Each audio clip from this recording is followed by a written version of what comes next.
Hypothyroidism होने के जो मुख्य कारण हैं वो आप इस प्रकार से समझ सकते हैं कि थायराइड हार्मोन के जो उत्पादन में जो कमी होने लगती है ना, वो इसलिए होती है क्योंकि ये ऑटो इम्यून डिसऑर्डर है। ऑटो इम्यून डिसऑर्डर का मतलब यह है कि हमारे शरीर के जितने भी जो टिश्यूज़ होते हैं ना, उनके विरुद्ध एंटीबॉडीज़ बनना स्टार्ट हो जाती है, जिससे सेंसिटिविटी रिएक्शंस उत्पन्न हो जाती है और उसी की वजह से थायराइड ग्रंथि में शोथ और वह उसके ऊतकों का डेस्ट्रॉय या डैमेज होना आरंभ हो जाता है। ऐसा होने से थायराइड ग्रंथि आंशिक या पूर्ण रूप से हार्मोनों को आवश्यकता के अनुसार निर्माण व संश्लेषित करने में असमर्थ हो जाती है, जिसकी वजह से हाइपोथायराइडिज्म रोग हो जाता है। इसके अतिरिक्त किसी भी कारणवश यदि भोजन में आयोडीन की अत्यधिक कमी हो जाती हो, या हम यूँ कह सकते हैं कि जब भोजन में ऐसे पदार्थों को जो शरीर को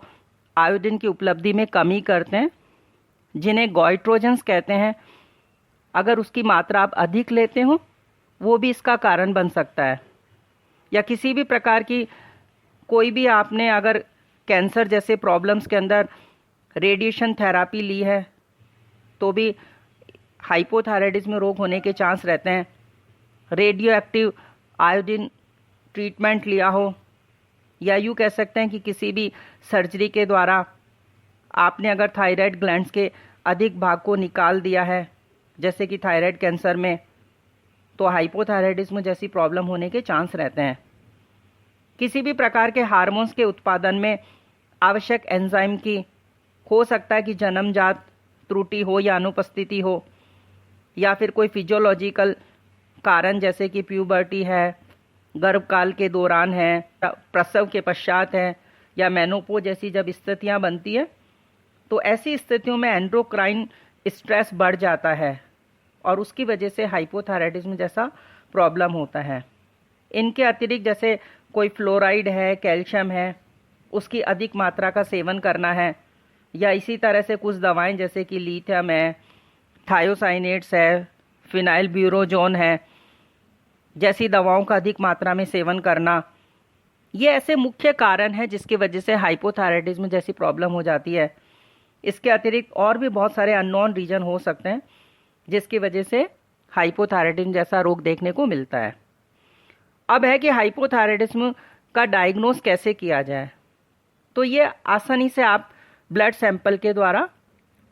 ब्लड में आप T3, T4 तथा TSH की जांच करा सकते हैं। TSH जो है वो थायराइड स्टिमुलेटिंग हार्मोन के नाम से जाना जाता है। TSH जो है एक्चुअली में पिट्यूटरी ग्लैंड्स जो हैं उसके एंटीरियर पार्ट, यानी जो आगे वाला जो भाग है एडिनो हाइपोफिसिस, उससे सीक्रेशन होता है, स्रावित होता है। TSH हार्मोन का नियंत्रण हमारे मस्तिष्क के हाइपोथैलेमस से निकलने वाला हार्मोन TRH, जिसे थायरोट्रोपिन रिलीजिंग हार्मोन कहते हैं, के द्वारा सीक्रेशन होता है। जब किसी भी कारणवश थायराइड ग्रंथि द्वारा T3, T4 का निर्माण कम हो जाता है, तो थायराइड की क्रियाशीलता भी कम हो जाती है और ऐसी अवस्था में रक्त में TSH की मात्रा बढ़ने लगती है। रक्त में ये TSH की मात्रा थायराइड ग्रंथि को सक्रिय करने के लिए बढ़ती है। तो अगर किसी कारणवश T3, T4 कम हो रहा और TSH बढ़ रहा हो नॉर्मल लेवल से, तो यह स्थिति बताती है कि आपको हाइपोथायराइडिज्म जैसा रोग हो चुका है। हमें इस बात का भी ध्यान रखना चाहिए कि हमें किन किन परिस्थितियों में T3, T4 तथा TSH का टेस्ट यानी जांच कराते रहना चाहिए। जब किसी भी कारण से आपको मोटापा बढ़ रहा हो और आपने मोटापे का कोई ट्रीटमेंट लिया और उसकी वजह से आपका मोटापा कम नहीं हो रहा हो, वजन बढ़ता ही जा रहा हो, किसी भी कारणवश आपको अगर अनियमित मासिक धर्म हो, असमय मासिक धर्म रुक गया हो, कोलेस्ट्रॉल ट्राइग्लिसराइड का लेवल हमेशा आपका बढ़ा हुआ ही मिलता हो, आपकी एकाग्रता में या स्मरण शक्ति में आपको कमी लग रही हो, आप में डिप्रेशन लग रहा हो और आप 50 वर्ष से ऊपर की आयु पार कर चुके हों, आपको ऐसा लगता हो कि समय से पूर्व आपके बाल सफ़ेद हो रहे हों, कोई ल्यूकोडर्मा की स्थिति हो, कोई डायबिटीज़ हो, कोई अर्थराइटिस हो, या कोई रूमेटाइड अर्थराइटिस हो, और फिर किसी भी कारणवश कोई भी गर्दन का या कोई सिर का कोई कैंसर हो, उसमें रेडिएशन थेरापी लिया हो, या कोई हाइपरथायरॉयडिज्म, थायरोटॉक्सिकोसिस, ग्वाइटर का रेडियो एक्टिव आयोडीन उपचार लिया हो, या फिर आपके किसी भी ब्लड रिलेशन में